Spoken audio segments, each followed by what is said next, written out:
Informasi lainnya, saudara, seekor harimau Sumatera yang meresahkan warga Aceh Selatan berhasil dievakuasi tim BKSDA Aceh pada Sabtu pagi. Rencananya pada hari Minggu ini akan dilakukan pemeriksaan kesehatan. Beginilah detik-detik evakuasi harimau yang berhasil masuk perangkap tim BKSDA Aceh di Pegunungan Sempali Klet Tengah, Kabupaten Aceh Selatan pada hari Sabtu pagi pukul 11 tepat waktu Indonesia Barat.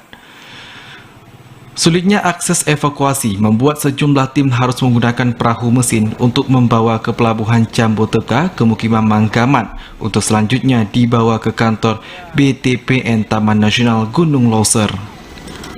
Terlihat sejumlah warga berbondong-bondong yang ingin melihat langsung proses evakuasi harimau yang masuk perangkap tim BKSDA yang dipasang beberapa hari yang lalu.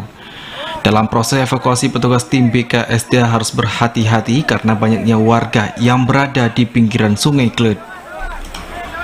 Setiba di pelabuhan, harimau langsung dibawa menggunakan mobil double cabin menuju kantor Taman Nasional Gunung Loser untuk pemeriksaan kondisi kesehatan harimau oleh tim dokter BKSDA.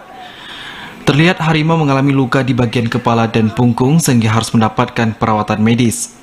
Direncanakan harimau Sumatera akan dilakukan pemeriksaan kesehatan dan perawatan luka oleh tim dokter pada Minggu siang.